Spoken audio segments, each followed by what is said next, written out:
Because here's the deal. When someone is committing fraud, that means someone is getting something that they're not entitled to for nothing.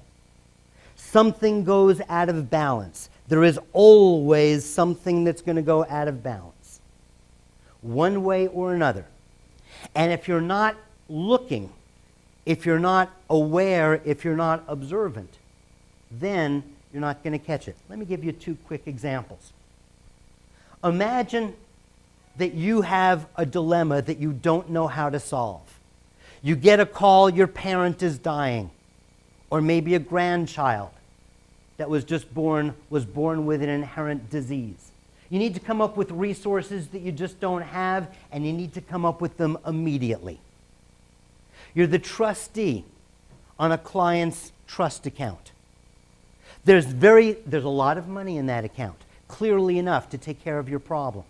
There's very little activity in the account. You're convinced that you can borrow the money from this trust account and replace it before anyone will know.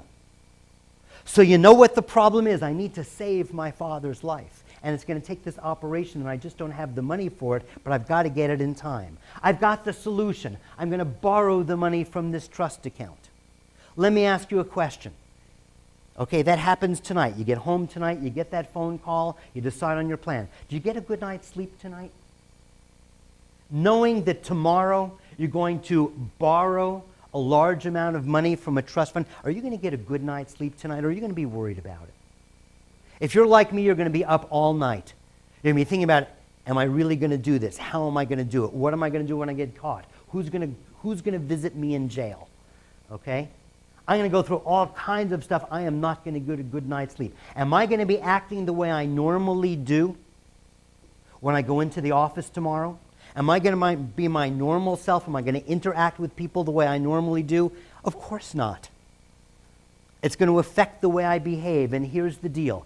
Everyone around me has the opportunity to see that I'm acting a little odd. But no one's going to notice. And I'm going to go ahead and perform my scheme despite that.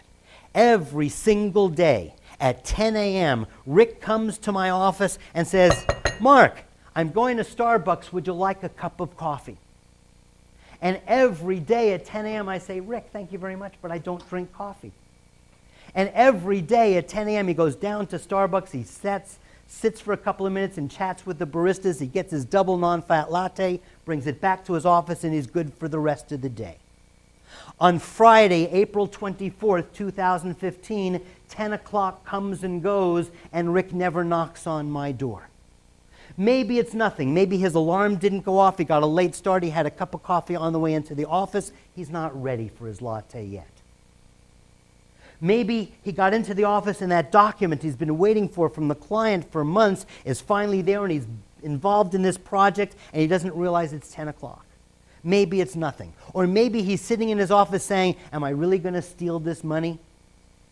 Or am I going to find some other alternative? The bottom line is his behavior is different. If I don't notice, if I don't do anything about it, then what happens is going to happen. The only chance I have of preventing this is by, one, noticing that his behavior is different, and then acting on it. I've got to know Rick well enough to know what his normal behavior is, to recognize when he's acting abnormally.